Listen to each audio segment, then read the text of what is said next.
Beyond the Door of No Return by David Diop. Translated by Sam Taylor. Performed by Dion Graham, Mark Bramhall, Adenrele Ojo, and Caroline Hewitt. Michel Adanson watched himself die under his daughter's gaze. He was wasting away, racked by thirst. His joints were like fossilized shells of bone, calcified and immobile.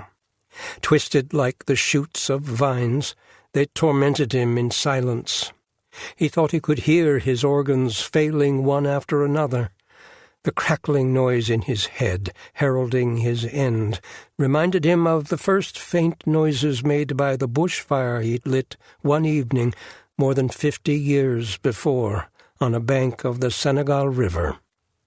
He'd had to quickly take refuge in a dugout canoe, from where, accompanied by the lapto, his guides to the river, he'd watched an entire forest go up in flames.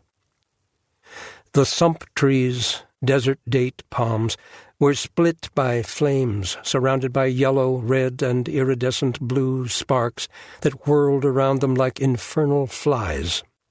The African fan palms, crowned by smoldering fire, collapsed in on themselves, shackled to the earth by their massive roots. Beside the river, water-filled mangrove trees boiled before exploding in shreds of whistling flesh.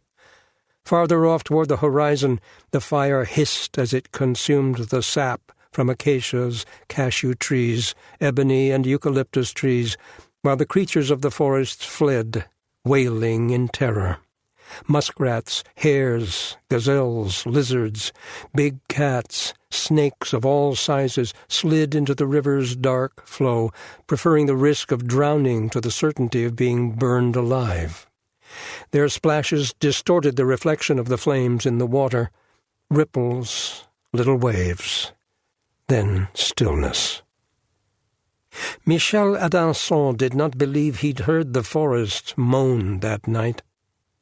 But as he was consumed by an internal conflagration, just as violent as the one that had illuminated his dugout on the river, he started to suspect that the burning trees must have screamed curses in secret plant language inaudible to men.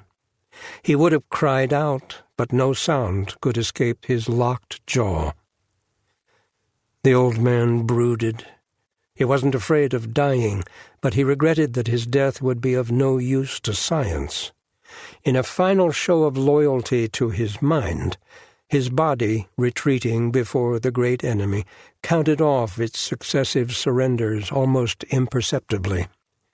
Methodical even unto death, Michel Adanson lamented his powerlessness to describe in his notebooks the defeats of this final battle. Had he been able to speak, Aglaé could have acted as his secretary during his final agony. But it was too late to dictate the story of his own death. He hoped desperately that Aglaé would discover his notebooks. Why hadn't he simply left them to her in his will? He had no reason to fear his daughter's judgment as though she were God. When you pass through the door to the next world, you cannot take your modesty with you.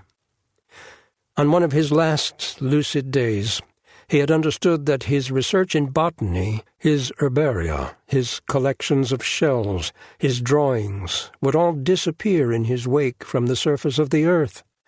Amid the eternal churn of generations of human beings crashing over one another like waves, would come a man, or, why not, a woman, another botanist who would unceremoniously bury him under the sands of his ancient science.